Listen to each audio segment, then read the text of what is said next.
So far, we have traveled to FrostHaven through the wind and the wind and the cold. We fought wolves and arrived at FrostHaven to find it burning under attack by Algok's raiders. Uh, Royce and Adrian have really found this thing to be a mess. They arrived there. It's not exactly what they expected, but hey, they charged into battle and they took on these Algoks. Kind of cut it close. For a moment there, they even had a glimpse of death. But in the end, they did manage to punch their way through, gather some resources, and hopefully clear out the Algoks from FrostHaven. They've met the new woman in charge at FrostHaven, and she gave them a place to sleep. And that's all part of the first scenario 0 and 1. Once you've done that in FrostHaven, you have a number of things that begin to happen. There's additional stuff that happens. I think this is all new to FrostHaven. In fact, they have a Outpost Phase, and there is a I think there's even a road event phase. I think that happens after, and that's kind of what you do when you travel from outpost or from scenario to scenario. And sometimes there's a road event phase. It doesn't happen at every scenario, but it can. But there is an outpost phase, and that's the section that I'm going to read through quickly. I'm hoping it's not a long phase. I'm hoping that these extra things are kind of a cool addition to let you build up your guy, build up your future. It is, because you have these ending goals, and I think that's what the outpost phase is. But ultimately, I don't want it to be like another hours long thing. It would be a drag on the game. Hoping it's just like little enhancements. So my thought is half an hour, 40 minutes tops, maybe 20 minutes, maybe 10. I don't know. But I was going through my character. I hadn't fully finished. I had to take a break here shortly ago when I finished the last scenario. But I do need to record what we got here. So with 2 players, this guy made 5 lumber. So Adrian did really good in resources. He actually had 2 before.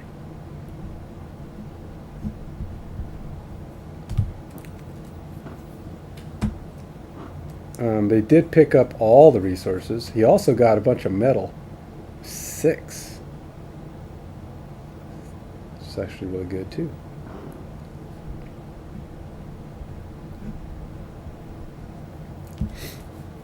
He's a serious collector of resources. He got himself 1 whole gold, not much. He's not really collecting the gold. And 2 hide.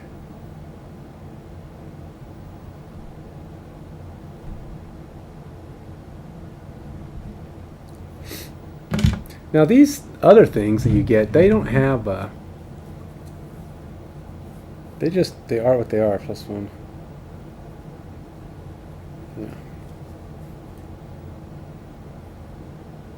Yeah, they were just 1s. So he collected. Royce had gotten a number of items as well, but oh no, I guess Royce actually had 2 hide. I didn't read the whole thing on top. Snow thistle, rock root. Yeah, okay. He got all this thing. They had this weird other coin. All right, so we've gotten all of our loot. They collected it all. They reached their goals. Now he gets a perk. I'm not exactly sure how Royce's perk is going to work, because I mean, you have all these things you can do. That's a lot of things to consider. You get there. Most of the perks affect your enhancements deck. So you can remove things that are like ultra bad, right? So you can remove a -2 card. I don't know how many of them are in here. Yeah, take out the blessing. I don't need that right now. But there's a negative. There's at least 1.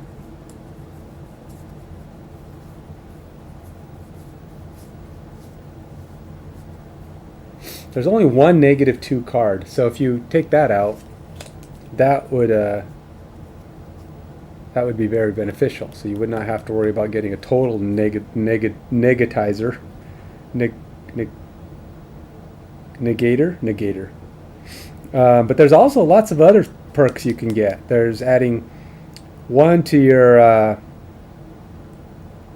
You can add a -1 and a time card, which is from your own deck. You have your own deck of things. So basically, each of these guys comes with a deck you don't get to use. It's just a bunch of cards, really. It's a deck of cards that you can add to the standard array, or adjust the standard array of cards. This is your actual modifier deck. You do not get to use. It is not a modifier deck that comes with your players, your characters. That is one thing I have learned. It is just a set of modifier cards that you can use to enhance your modifier deck, which is just a standard deck. Everybody's deck is the same until you add perks and start tweaking it and adjusting it, and it becomes custom to your character. So as I would make changes to this, you can do things like and each character has their own special thing. Like the Banner Spear, he's got his set of things he can do, and he's got his own set because it's based on his cards. So at the start of your first turn, each scenario, he can move 3, which is nice, because Royce's thing is quick moves, in and out. But you want to be able to move as often as possible. So if there's actions, like he did get this thing going, and it's almost like when you first start a scenario, if you can figure out a way to do it, you guys shouldn't attack. Or at least not Royce. I've always wanted him to run in there and start slicing things up. But there are preparatory actions you can do that will last throughout the scenario, and getting those in place could make a difference in keeping you alive. So you might be better off just kind of letting him stand back, getting things down. That like the next 5 attacks retreat thing is pretty strong, because it gives him the full run in, run out kind of thing, and gives him a fighting chance of not getting hit at every fight. Possibly when you only got 2 guys, they are the targets. You're not spread out amongst 3 or 4 people. Even if there's less monsters, they still don't really have anyone else to shoot at except you. So, and Royce is weak. He's weak. You got to figure out a way. Things that might make him stronger. Replace 2+1 cards with 2+2 cards. See, that's almost what's better, removing a -1 card just outright, which just kind of increases the odds of all the other cards, or giving yourself 2 more cards that add +2. It doesn't change the odds of getting them. It's just that when you do get them, they hit much harder. There's also add a +2 card with whatever that hand thing is. Regenerate 1 at start of turn. Remove 1 damaged. Huh.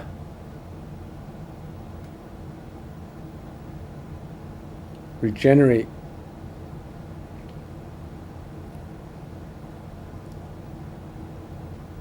Interesting. So you can regenerate yourself.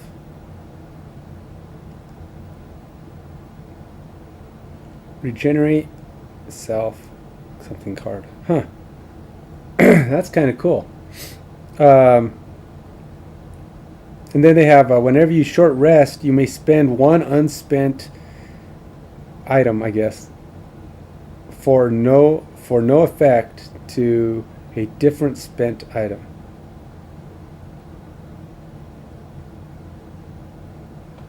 To get it back, a different spent item at the start of your first turn. Yeah.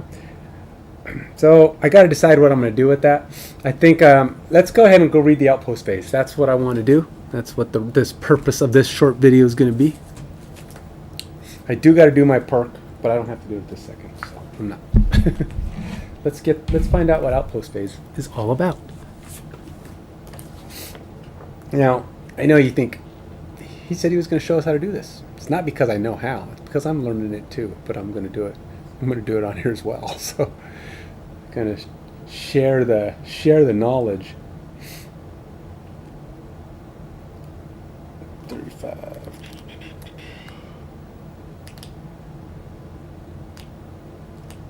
So you get buildings, you got all kinds of stuff that goes on in this game.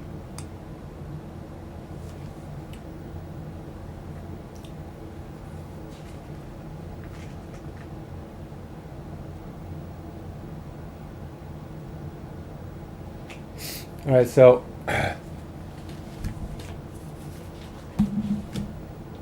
inspiration. So at the end of a scenario, there's a number of things you got to do at the end of a scenario. So you got looted the resources, battle goals, we checked, masteries. Each character gains 1 perk mark for any new mastery they achieved during the scenario. I believe that's those. Those are the battle goals. Even if they become exhausted during the scenario, they will still achieve a mastery if requirements were met at the time they became exhausted. Each mastery can only be achieved once per character. I don't even know what a mastery is, I guess, because those are battle goals. That must be something I haven't gotten to yet. So, scenario conclusion. Read the conclusion. I did that. Scenario rewards. Did that. When a scenario is unlocked, retrieve its sticker from a corresponding window of the scenario flowchart and affix it to the map board at the specified coordinates matching up this article. The artwork. Scenario numbers shown in circles. So this is where you have to start deciding if you're going to make this permanent. Because if you want to be able to reuse your game and put stickers back, you're going to have to figure out a way to not permanently affix stickers. Gain inspiration equal to 4 minus the number of characters. 4 minus the number of characters. So so you get more inspiration if there's less of you. So I only have 4, so I am gonna gain some. Royce and Adrian here are going to gain some inspiration, which I guess which will help them out. This marks the party's current inspiration. When the party receives, adjust the value accordingly. When the party completes a scenario, they gain inspiration equal to 4 minus the number of characters. The party can spend any amount of inspiration in place of an equal number of material resources when paying various costs for buildings. Characters can spend 15 inspiration when retiring to complete an additional personal quest. Huh. All right. So, these guys get 2.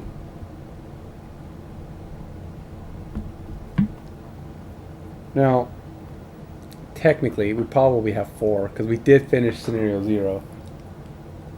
It didn't say that you can't have those on scenario 0. It just says complete them and do it. So in theory, we should probably get it. I'm gonna give it to me. I did both scenarios.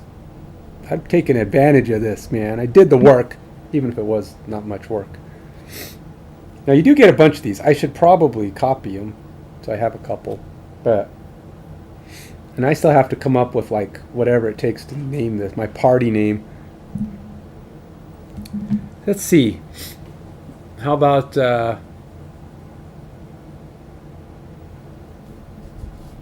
we'll just call them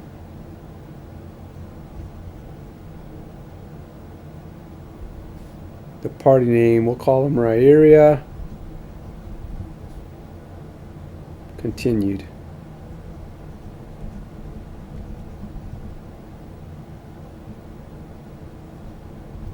Rairia continues.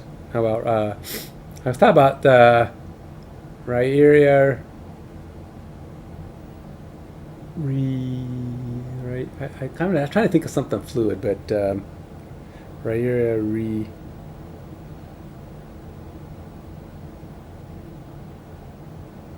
how about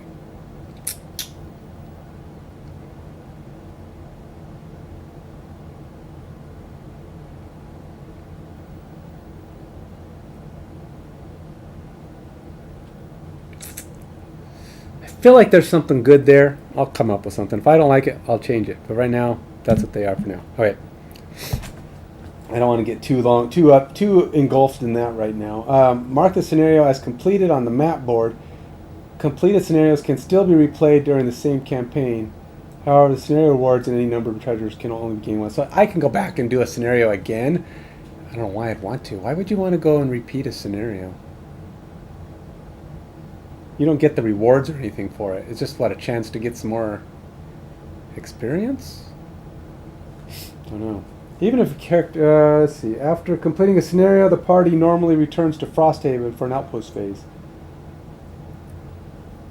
So there are chances when you don't get to do an Outpost Phase. So here we are. We get to continue on. Campaign overview. The campaign represents the entire scope of the game. Played across many scenario phases, outpost phases, the collected group of characters you play is referred to as the party. New characters will join the party and old characters will leave the party, but it is always the same party throughout the campaign. Over the course of the campaign, you will adventure through a multitude of scenarios, encounter a variety of events, level up, purchase craft gear, retire characters, create new ones, improve the outpost of FrostHaven. There is an eventual ending to the campaign narrative, but you are welcome to continue past that point, replaying scenarios, exploring further to unlock content you have not yet discovered. Campaign information is tracked mainly by the following. It tells you what it is. So this is like stuff that it's just kind of going into. You got the map board, scenario stickers, building stickers, other stickers, scenario flowchart. You've got this flowchart here. See if I can. This big, we have these. There's 3 boards. So I did 0 and 1. So then you have the option. It actually described in the what's going on that these algocs have gone off in a couple different directions, and we have the option of picking one of those 2 directions if we want to go after 2 or after 3. But those are our 2 ways. Ultimately, we're still going to end up at 4, but we're going to skip a scenario. So that's kind of what ends up happening. You have the choice of going out. You could maybe do both. I mean, I suppose you could go one direction. If you win, go back, do an outpost phase, and go the other direction. You know, just to get more experience, maybe a little bit better, stronger, so that you can maybe be more prepared for what the next scenario after that is. Ultimately, your goal is to try to win them both, or, you know, get strong enough to go as far as you want. So the more perks you take on early on, or get going early, the more likely you're going to be stronger and ready. So it's just an opportunity to build. So I imagine doing 2 and 3, though you don't have to. You could just go 2, 4, 7. I mean, you could start jumping to some pretty big numbers, and I'm guessing that might be a risky route to take, but you can do it. But what else happens in these things? The scenario flowchart shows how the scenarios are connected to each other. When a scenario is unlocked, open and tear off the corresponding window of the flowchart. So each of these numbers has a big square, and it's kind of weird. It's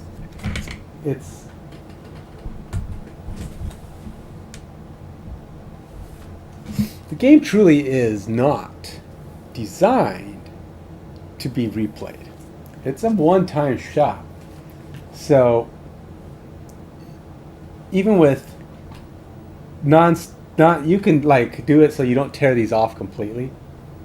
But so this is 0 and 1. I'm gonna open them up because, hey, that's what I'm doing. I'm playing this game, right? But I'm gonna try not. I'm gonna try not to take this off completely. I'll just take it out. See if I can do this on just one side.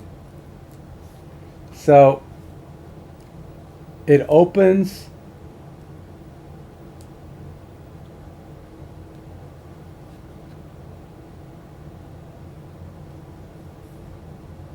I'm not sure what it does. All it is underneath it, it's just the scenario 0. So I don't know if you're supposed to open this up. Do you open it when you start it? Scenario flowchart shows the scenarios are connected to each other. When a scenario is unlocked, open and tear off the corresponding window of the flowchart. On the back of the window will be a sticker, which should be affixed to the map board. Oh, okay. So that's a sticker.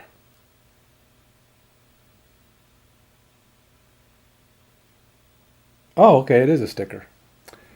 So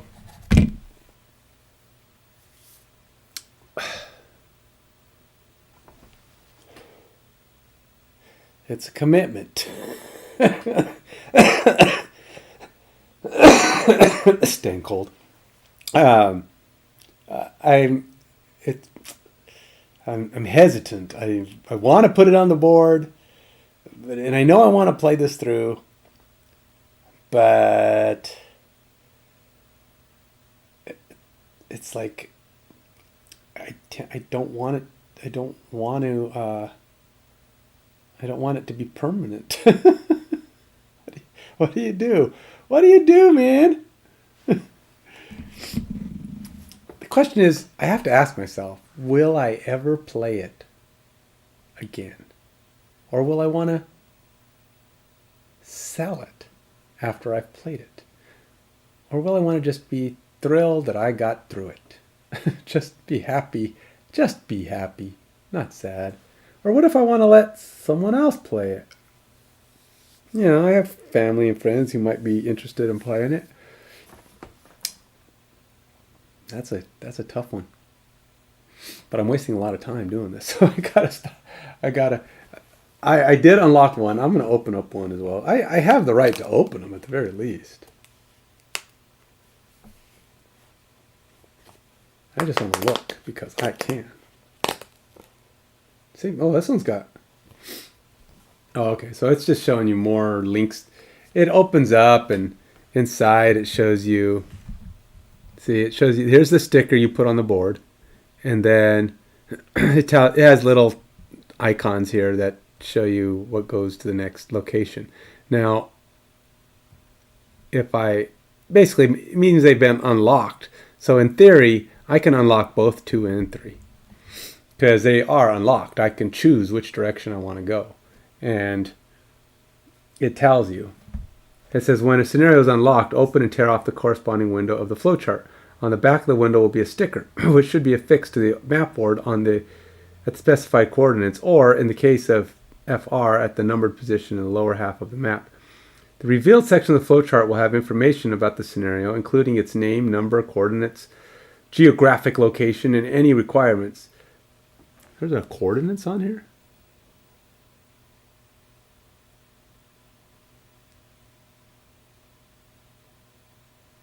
Oh, just tells you the one. Huh. Interesting. So that's all that is. It's just going to have the stickers that you stick on your board. Again, a lot of this is just kind of you marking the board and saying, I did this. You know, I completed it.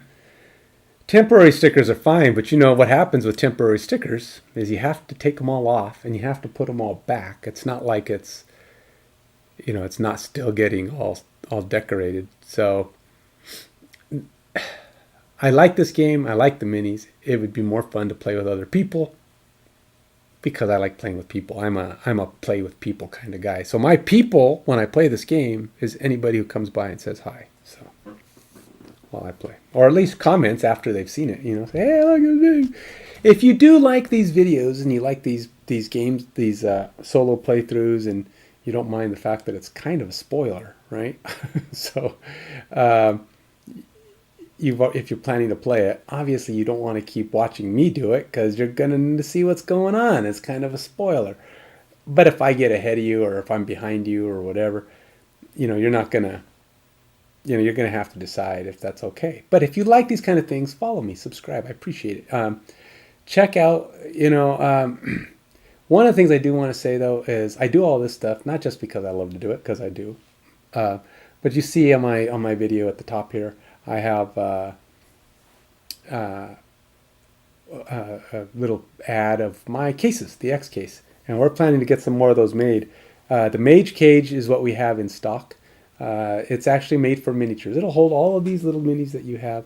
It'll hold paints. It holds all kinds of stuff.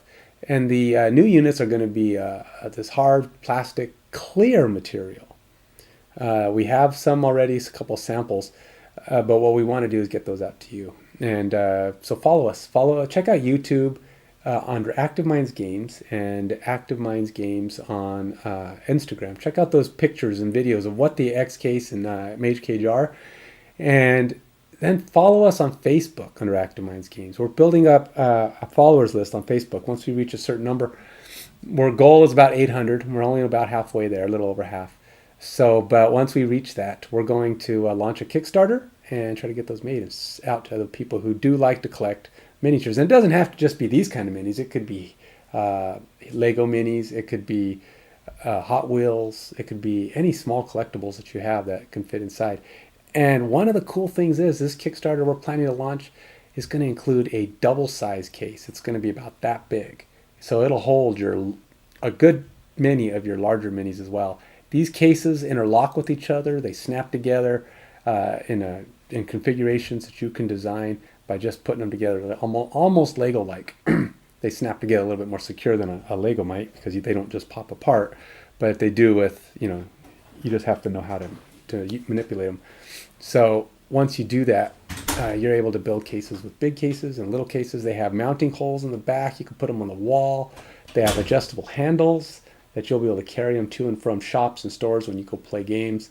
And you're able to have your minis with you, just the ones you want. You don't have to carry all your minis. And you can see them. They'll have front opening. They're super cool. I promise. Check them out on YouTube and Active Minds Games. YouTube's Active Minds Games on Instagram, Facebook. And Facebook and Twitter is where we kind of put out our news, our announcements, that kind of thing. So those are the places to follow us there if you want to just kind of keep a heads up for what is the progress. Are we going to get there? I hope. But it's going to take your help. And just like I said, keep following. Let me know what you think. Leave comments, please. How can I improve these things? I know it's not the most... I don't have the fanciest setup yet. I will probably tweak it and adjust it over time. Hopefully it gets better, a little bit more informative, a little bit more useful. But, and just hopefully I'm not too boring that you don't want to watch. But I'm always up for at least getting feedback when you've got it to give. Hopefully not too terribly mean, but I can deal with it. I know it's not great. So again, these do contain spoilers at times, because as I play through them, you're seeing what the game does. I haven't committed fully to that, putting stickers on my board. I got to make that decision. I don't know how to make the stickers temporary, short of putting some kind of a coating or plastic or temporary covering on my board that would allow them to stick, but only until I want to not have them stick. So I don't know, is it so bad to put the stickers on? You could probably still play with the stickers there, right? I mean, there's no reason why you technically couldn't play with the stickers. They don't really say anything. All it does is start decorating your board. I don't really think it's really just, I don't necessarily see any reason why you couldn't just put them on there. So I don't think it would change the game any if they're already on the board. That's just something you don't have to mess with when it's your turn to play. You might put the cardboard back and maybe tape them shut. I don't know. I don't see why it would matter. But anyway, let's see what else is going on in this in this Outpost phase. A building card. Let's see, what time is it? All right, I've got about 15 minutes. A building card has the following. It just tells you what the cards do. The building deck contains a card for every interchangeable, interactable building that currently exists in FrostHaven. The starting building deck consists of the barracks, alchemists, level 1 shops, and the start of the campaign apply any one-time effects indicated on these cards. The cards in the building deck should always be arranged in sequential order based on their reference numbers. If a building has a multiple levels, only the card corresponding to its current level should be in the deck. Each deck has a normal side and a wrecked side. When the status of a building changes, its card is flipped accordingly. All building cards not in the building deck should remain separate or stored in their original envelopes. Okay. So, we have building decks, supposedly.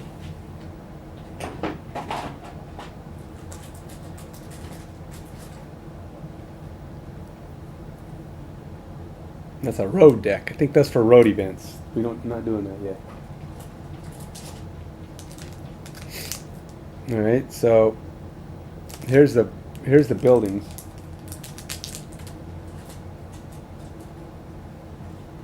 So the building deck contains cards for every interactable building that currently exists. The starting building deck, which I have to put together. I apparently have to pull it out. So there's a number of buildings. I don't know how big they get, but this one's at least, it goes up to at least level 4, because this one says 4.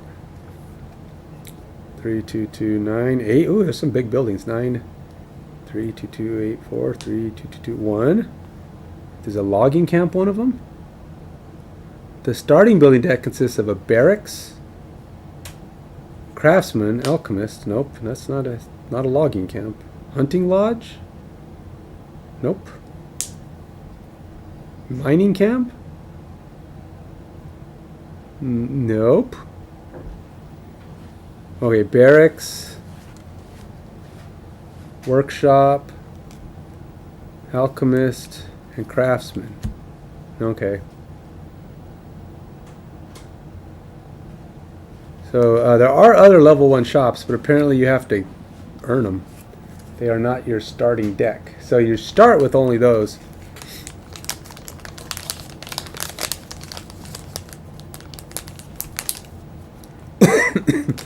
A building card has the following: name, level, reference number.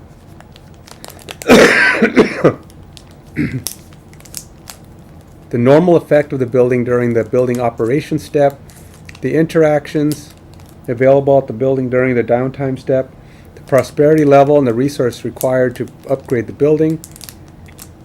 The resources required to repair the building and when it's damaged. Effects that occur when the card is first added to the deck.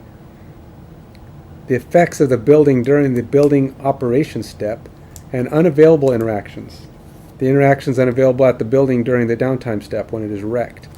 Okay, so these are what your cards have. So they have stuff on both sides, but one side is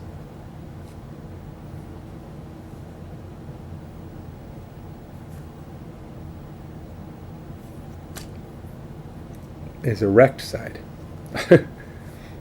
And one side is the not wrecked side.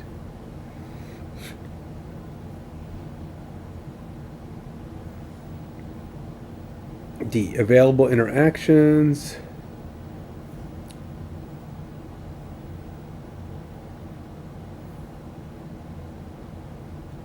And reference numbers at the top. A normal building effect, which is what C is. Lose 1 collective. Characters cannot use potions. Lose 1 collective. Disadvantage. All attack events resolutions cannot use soldiers. Oh, this must be okay, so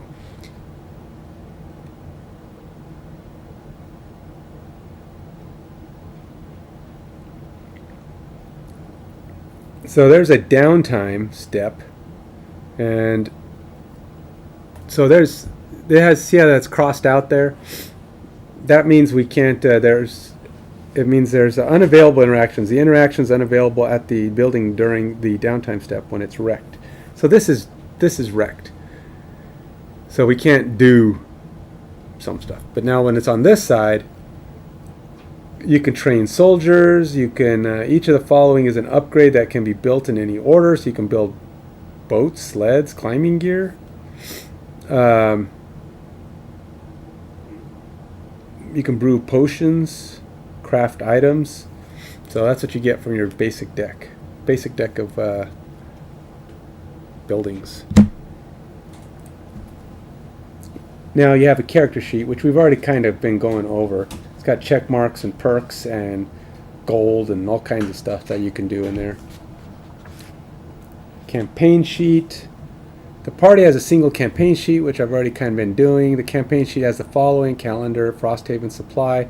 This tracks the passage of time measured in weeks. When the party returns to FrostHaven after a scenario, mark the next box. You might also be instructed to mark the next box at other times in the campaign. Marking these boxes can have various effects. There are 10 weeks per season, and two seasons, summer and winter, per year. If the campaign lasts longer than 4 years, use a new campaign sheet to continue tracking the passage of time. Wow. 2 years. And so this is your calendar, I guess. Yeah. So in theory, I completed one, and I returned to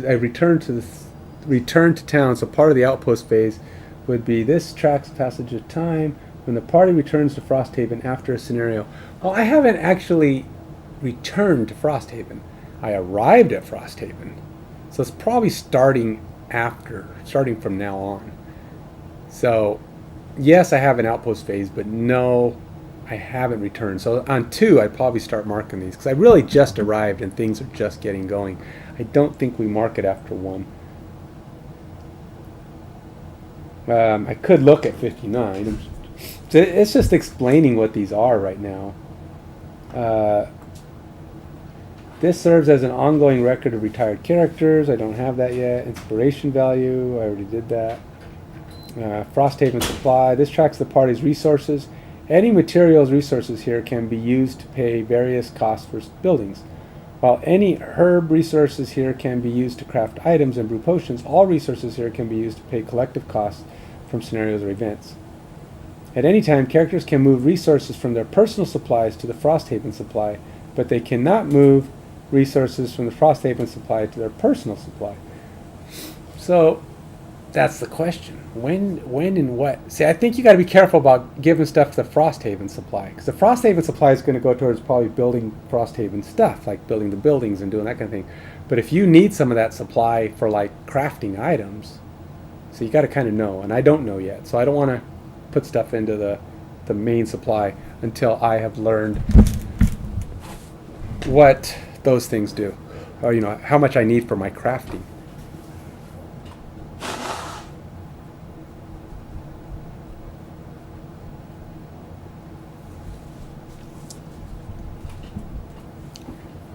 Okay, so we're going to go ahead and go to the next. So you got resources. Again, you're throwing all this stuff.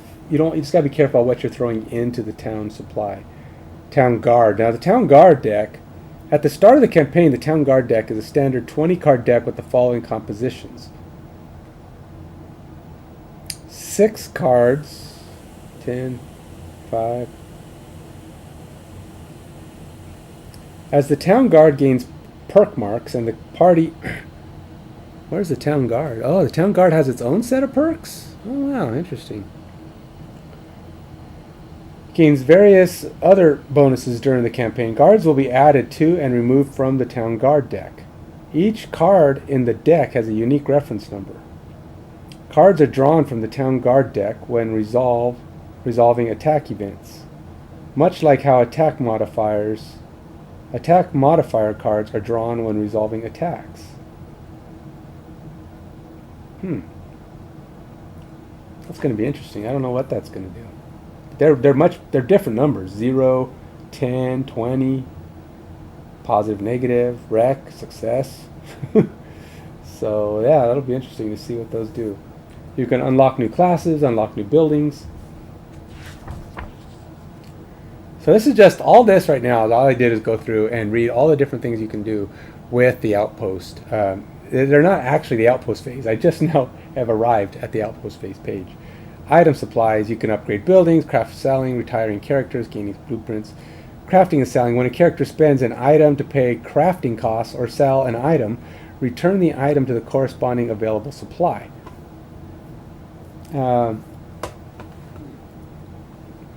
Gloomhaven items. If you own Gloomhaven, certain items from the game can cross over in FrostHaven as options in the available purchase supply, but only if those items are already available in Gloomhaven. If you own Gloomhaven, certain items from the game can cross over into FrostHaven as options in the available purchase supply, but only if those items are already available in Gloomhaven. But other items become available as buildings are constructed. Gloomhaven's solo items, however, can only be used by the corresponding class and should not be added to the available purchasable supply. Some items from Gloomhaven can be used to summon additional allies. Use the summon tokens from the Gloomhaven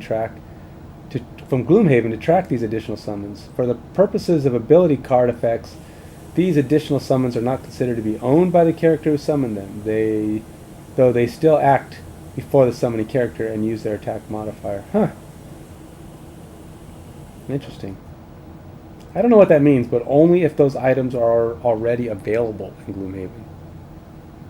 What does that mean? Like you have to have played Gloomhaven? If you own Gloomhaven, it says they're available. I don't know.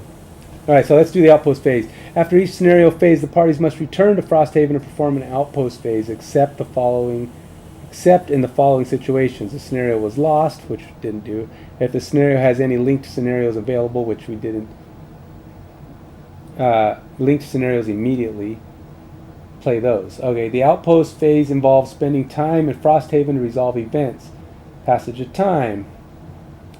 At the start of the Outpost Phase, time passes. Mark the next unmarked box on the calendar to signify that 1 week has passed. You will occasionally be instructed to add section numbers to future weeks on the calendar. Oh, interesting. Count the indicated number of weeks past the last marked box, then write the section number in that box. When you mark a box that contains a section number, immediately read the indicated section from the section book. If there are multiple section numbers, read those sections one at a time in any order. In some events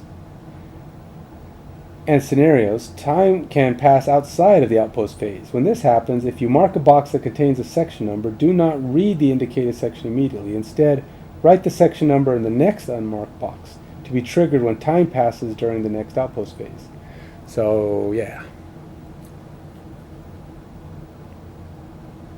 When a set of 10 boxes on the calendar has been filled, a change of season occurs. 1, 2, 3, 4, 5, 6. So that's one line. You fill a line, change of season. Either from summer to winter, or from winter to summer. The main difference between the two seasons is which deck will be used for road and outpost events. So I haven't even done an outpost event or a road event. So it shows an example. There is a number on the campaign sheet. There's already some on there. Eventually you might write others in, but these are the ones that you have, and you'll have to do something when you get to those. I am not there. But I do. I guess it says after the passage of time step, unless you were instructed not to resolve an outpost event this week, draw the top card of the active outpost event deck and resolve it. If the calendar shows summer, draw a summer outpost event. If the calendar shows winter, draw a winter outpost event. Outpost events are resolved exactly like road events. Okay, I'm a little concerned about that because I don't want things to trigger some scenario I didn't expect.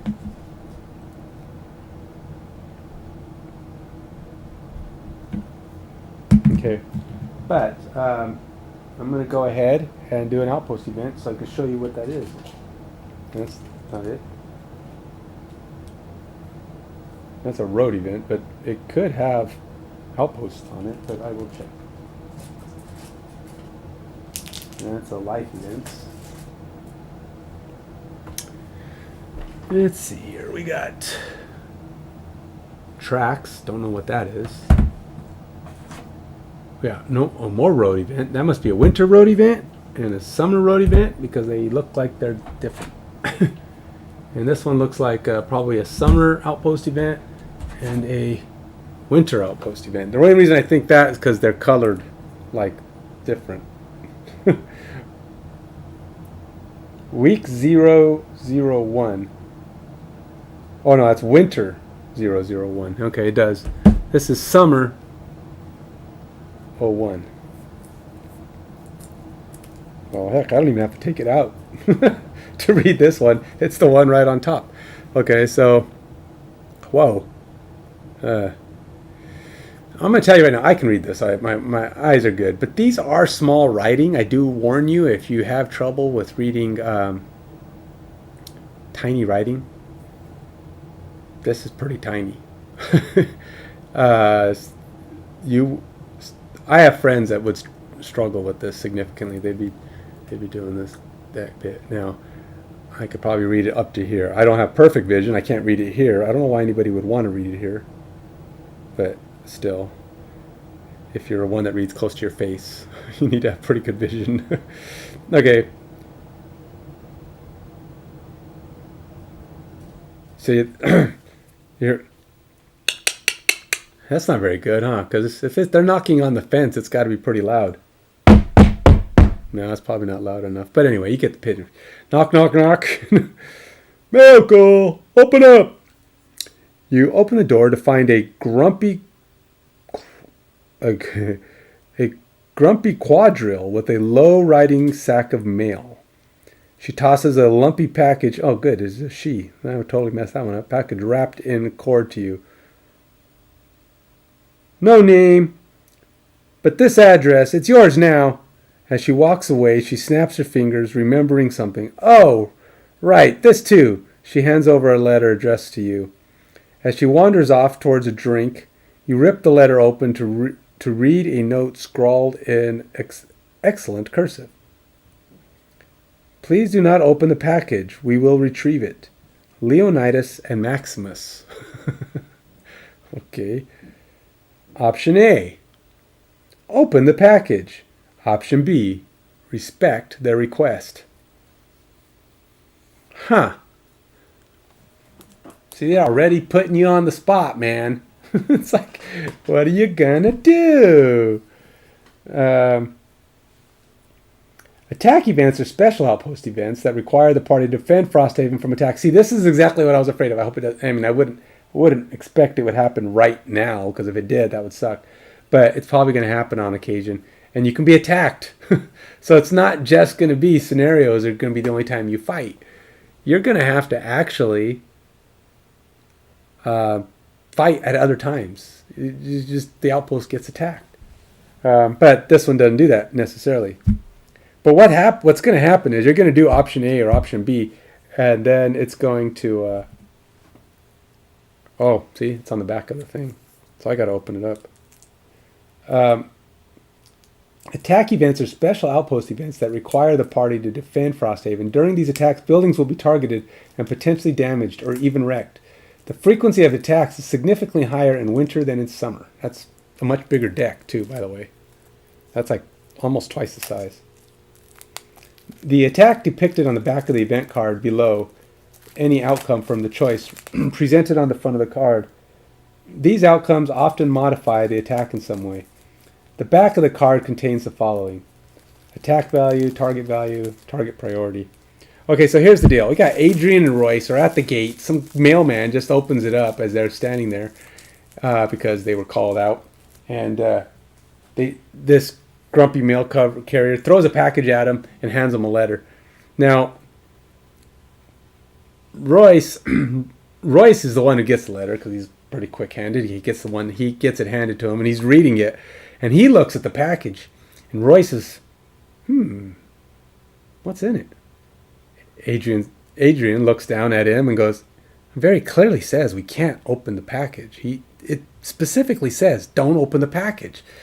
Royce is like, come on, they're not gonna know.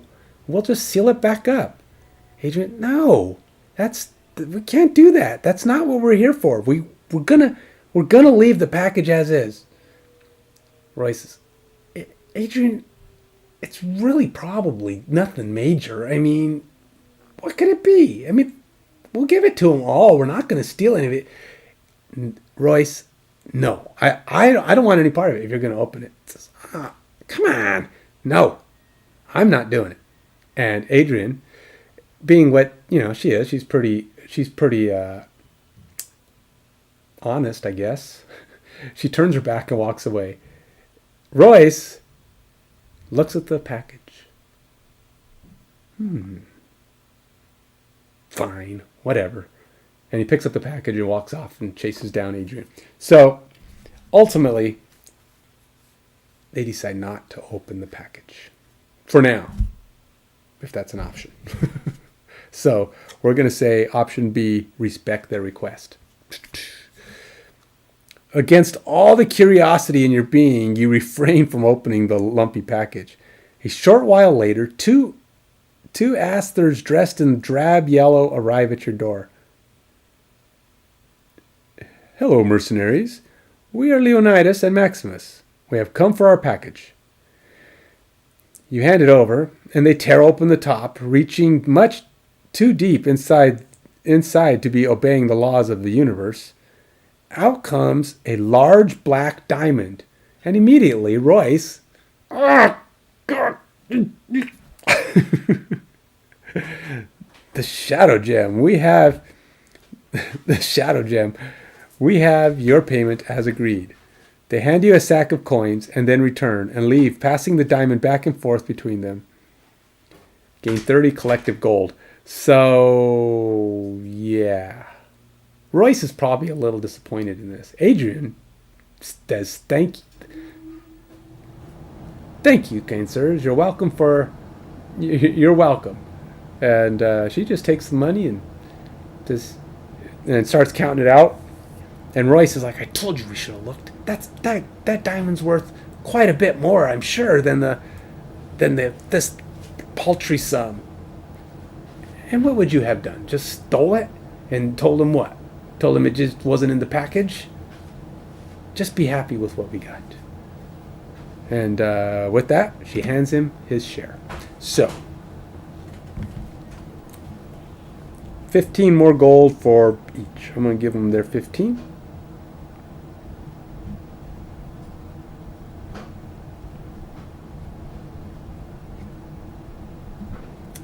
And then I have to write down Royce's 15 share.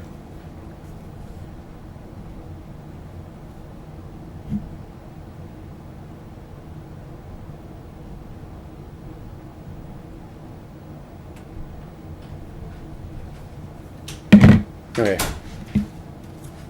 So we have completed one event.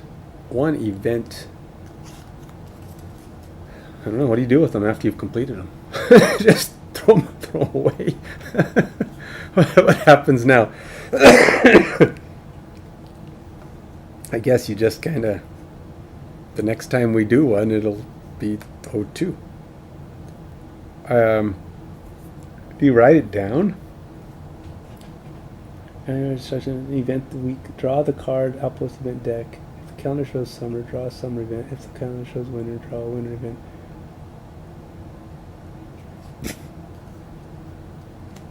So there are road events, but you don't do it in Zero. I don't know exactly when you fire a road event. It does mention road events on top. I gotta be calling it. I think I'm not gonna make it through. I actually hoped this would be fast, but partly, I kind of talk a little bit, kind of take it on, make it a little bit more than it probably would be. A road event is a small thematic interaction that takes place on the world of FrostHaven. The party will resolve road events at the start of each new scenario with the following exceptions, 0 and 1. Okay, so we haven't done it yet. It will come later, before we start the next scenario. So we did the Outpost event. Then we have defense checks. When an attack occurs, we didn't have one, so we don't have to worry about that right now. Damaged buildings, didn't have to worry about that, or wrecked buildings, so we're okay there. After the Outpost event step, resolve the effects of all buildings. Go through the building deck in sequential order, one card at a time. For each building, resolve any normal or wrecked effect, which appears at the top of its card next to the sun icon. Okay, so you know what I never did? I never wrote down these guys' experience. So she got 9 experience. Adrian. So we're at 14. And then Royce got 9 also.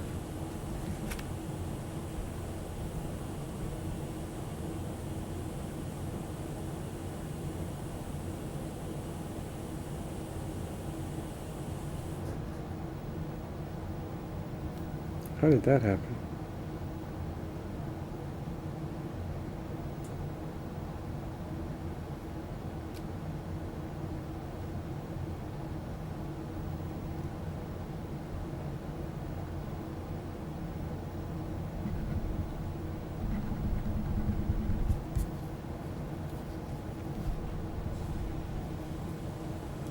Don't know what happened there. Okay. So they should only have 9 and 14. Okay. So they've got that. now we have to go through this deck, supposedly doing this stuff. Okay, so in order. So you start off 34, 35, 84, 89. And I don't think any of these were wrecked. Not on this particular outing. Because it just says you start with those.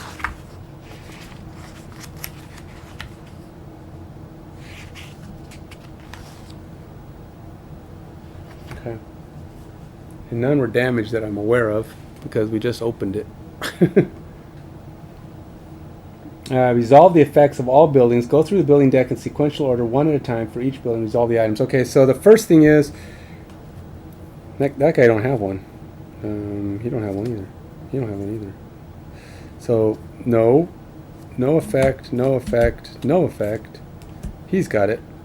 Collectively train up to 1 soldier for 3 gold and 1 material resource.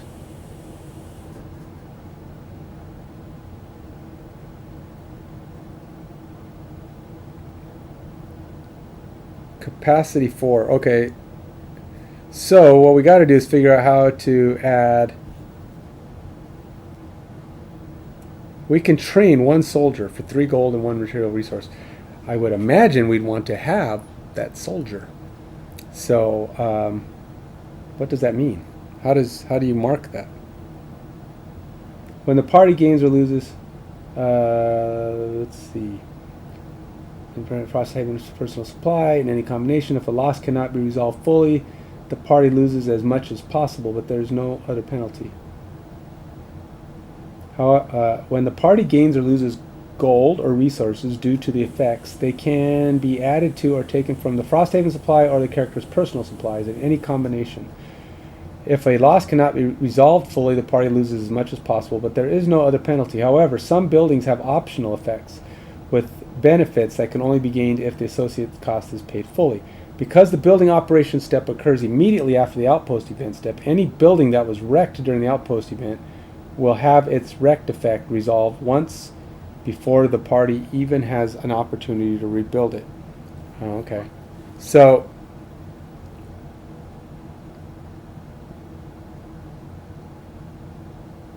effect advantage and -5, capacity 4, effect advantage and -5 damage. Well, probably to get hit. I don't know. Some of these, it's like they explain them. Let's see what they say.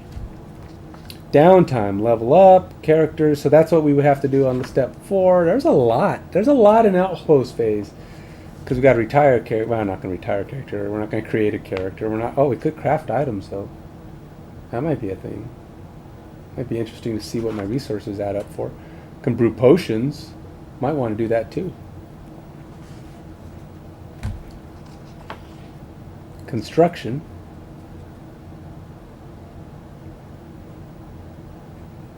Construction lets you build and upgrade your buildings.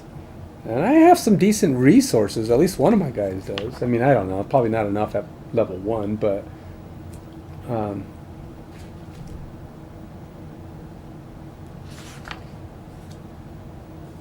I want to see what these building cards.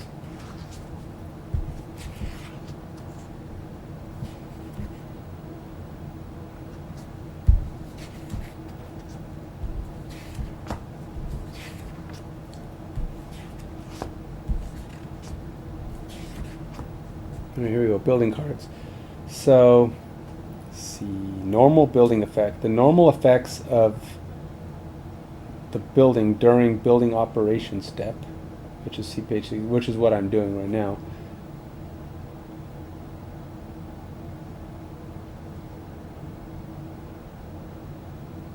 But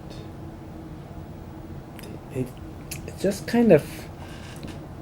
Alright, so I train up a soldier, but where does the soldier go? How do I mark it? Is there like a thing on here that says I have soldiers? Retired characters, defense, town guard. Is town guard perks? Is that adding soldiers? The more soldiers you add, you get a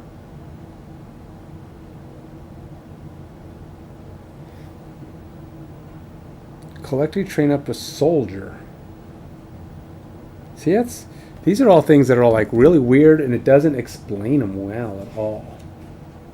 So I can build a soldier, but where do? Oh wait.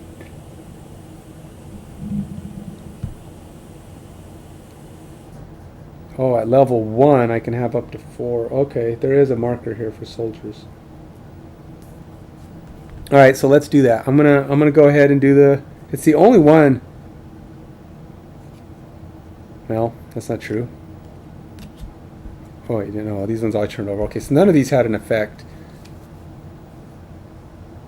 Well, that one has a thing. It doesn't say a sun, though. I don't know what. Each of the following is an upgrade that can be built in any order. Oh, it's just upgrades. Boat, sled, climbing gear.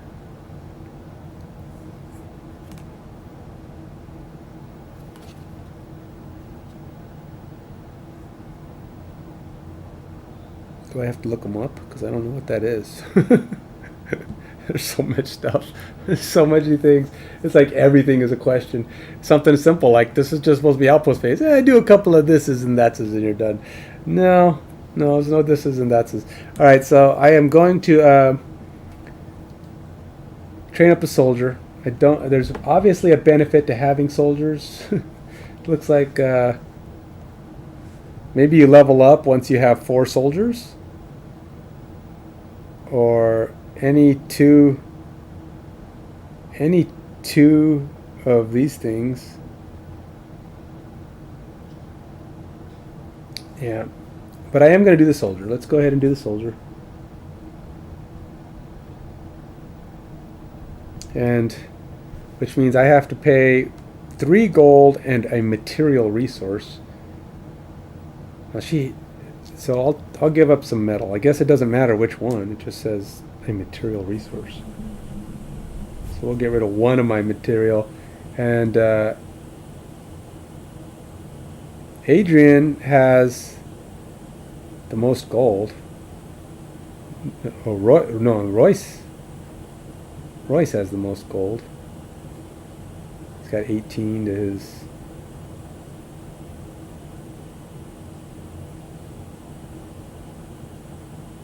Oh, whoops. Never mind.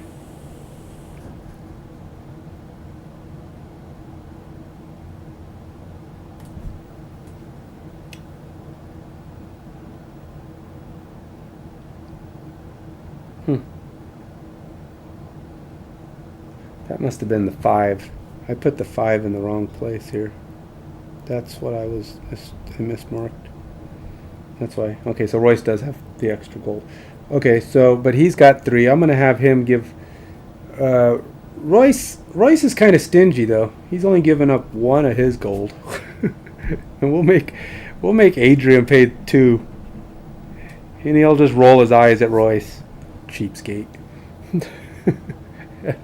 So Adrian pays the majority of the price of getting a soldier in this time. Royce promises to help out more next time. We'll see how that goes. Adrian just knows what Royce is all about, so she doesn't really worry about it. She's like, okay, whatever. So we've got our soldier. We did the soldier bit.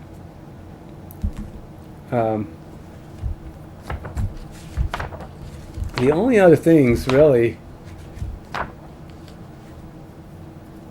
is this level up and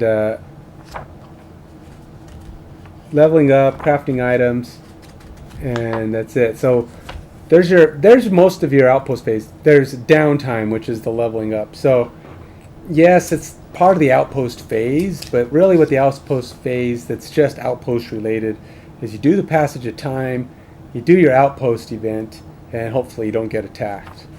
Followed by building operations, which are going to do some basic stuff that you have to either contribute to or whatever. And there will be more. Basically, it's upkeep, right? It's the kind of thing that a lot of games have is upkeep. And a lot of the buildings, they might have an upkeep, a thing that you have to do each time that you roll, each time you come into the outpost. Things to keep the town happy, keep it functional. Followed by that is downtime. which is what you'll just do, which means leveling up, building, crafting items, and retiring characters if you're at that point, brew some potions. And then you can do construction building. Now, I don't think you have to do... It says after the downtime step, the party may choose to build or upgrade and rebuild buildings. Is build, upgrade, and rebuild. Buildings cannot be upgraded while wrecked. The party may also rebuild any number of wrecked buildings, but not until after any buildings and upgrades. So you build, upgrade, and then you can rebuild wrecked buildings. I don't know of any buildings that are actually permanently wrecked. We don't have any yet. But there are a bunch of wrecked buildings here. Apparently they aren't important ones. They must have been people's homes, which I guess are important, but not to you. So they weren't wrecked in scenario 1. Luckily, you're not starting with wrecked buildings. At least that's from what I can tell. Unless I missed something. And it's possible.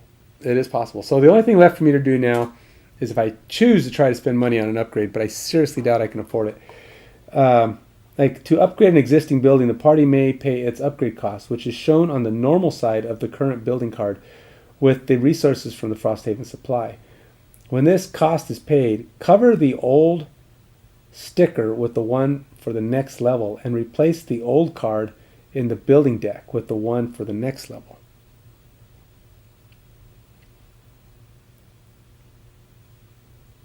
When this card is paid, cover the old sticker with the one for the next level.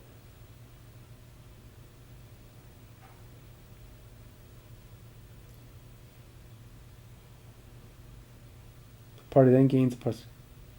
When this cover the old sticker with the one for the next level and replace the old card in the building deck with the one for the next level.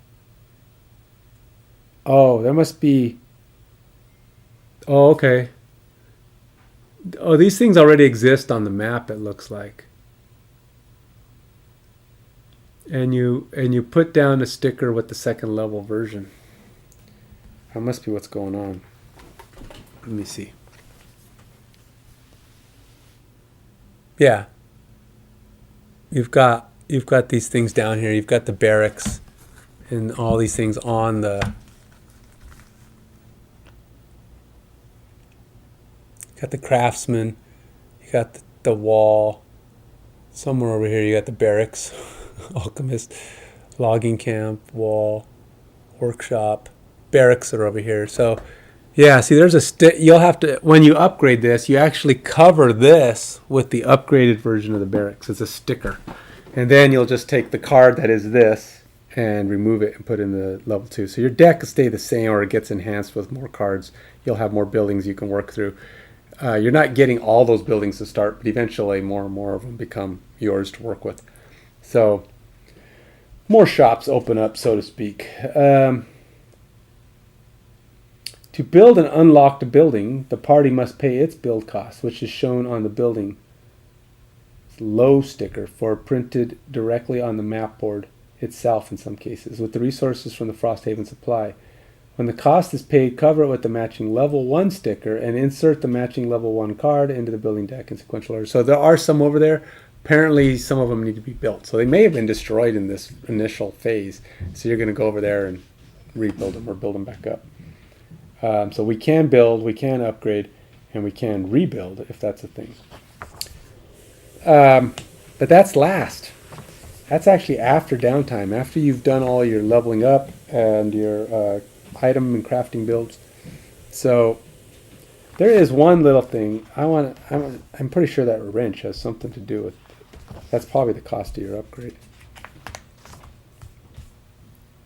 Doesn't seem very expensive. I mean, it's really cheap actually.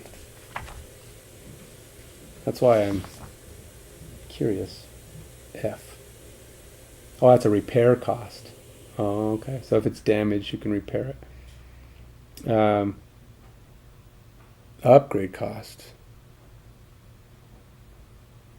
The barracks.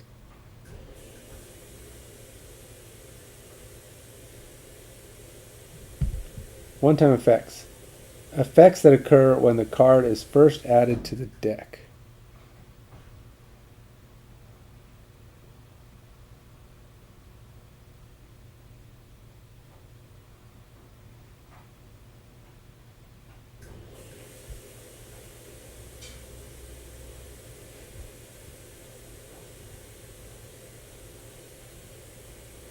Huh.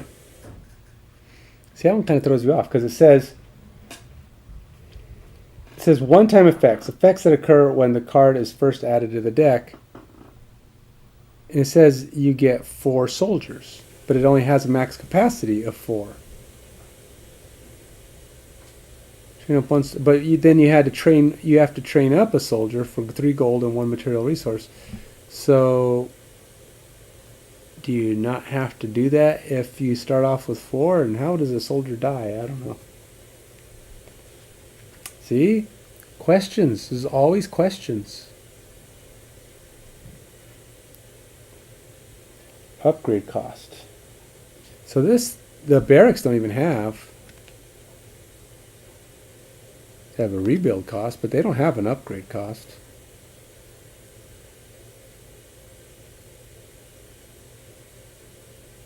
Effect, advantage, and -5 damage.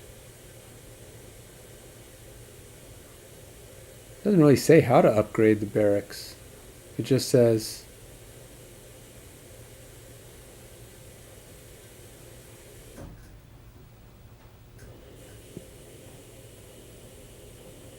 when you add it to the deck, it's +4. So I should have 4 soldiers, but it's got a capacity of 4, which means you don't need more. And then it says collectively train up a soldier for 3 gold. But if it has a capacity of 4, you're not going to have to do that. There's some confusion here, man. I'm going to have to do some downline searches myself, so I'm sorry if I can't provide you all the details, because the barracks is confusing, because it says this bottom right says you get that when you first add it to the deck, which you start with, that's the starting deck. And as such, you should have 4 soldiers in it already, but it's only got a capacity of 4. Weird. Now you can upgrade the craftsman. Not very expensive either. Theoretically, I'd probably have, actually I don't know what that one is. Prosperity maybe? But it only costs 1 prosperity. And everything else, have the stuff. I could upgrade that one too if I wanted to. But giving up prosperity is probably pretty expensive. That's a big deal. You don't get that much. Craft items, brew 2 herb potions, things you can do. There you go. That's it. I don't think there's anything else I can do right now. I was just wanted to see how I could upgrade those. Next time, I'll have to do my leveling up. I don't think I leveled up. I mean, I know I didn't. I mean, my experience level's 15. I need to level up to 2. What do I need to level up to 2?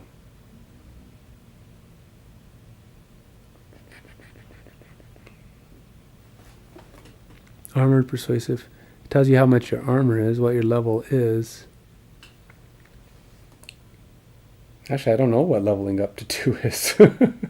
He's got 15 experience. There's got to be an experience chart somewhere. Oh, here it is. Needs 45. Royce needs 45. Adrian needs 45. Neither one of them have. They both have about... One has 15, the other has 14. It's not that much different. So, yeah, they're not ready to level up. We're talking at that pace, maybe not leveling up for a couple more scenarios, which is scary because getting through first set scenarios are tough with only 2 guys, especially Royce being such a weenie. I mean, he's really strong, but he's a glass jaw. So I gotta really learn to protect him, have Adrian swinging his sword around and calling up friends to keep people off of Royce. So Royce can do his blinky thing and not end up dead. Okay, so that's the current strategy for now. There you go. There's the outpost phase. It's just basically made up, like I said, outpost. Mark your stickers on the board. You do your outpost event. You do your building phase where you're not building, but you do these buildings and their maintenance. That's what it is. And then you'll do downtime, which I'll do next time. After downtime, there is one more city phase, and that's to build and upgrade your buildings. You can do that. You do that at the end. And then after that, you're ready to go on to the next scenario. There is more that can happen during the Outpost phase, but in this Outpost phase, not that much. So look, it's a 3 hour scenario minimum. Once you know how to do everything, I won't be reading as much. Hopefully, I'll just be doing. I have to do this and this, but it's going to take a few. I'm gonna be doing this probably 3 or 4 scenarios at least. And if I'm consistent and play consistently, I shouldn't have to look it up too much. And eventually, I will be able to say I know what I'm doing, and maybe even be able to start answering questions and being that resource that person would want when they're asking, how do I play this game? And you can always leave me messages and chat and questions on there, and I will try to answer as I learn more and more. But until then, take it easy. I will. Oh, by the way, I do have to. I did say I'll paint between sessions, so I won't be playing again until I at least get a little bit of paint on Royce and Adrian, so they look a little bit better. Not that you can see them right now; it's kind of hard on this point, but you'll see them better in the painting on my painting threads. So you have a good one. Till next time.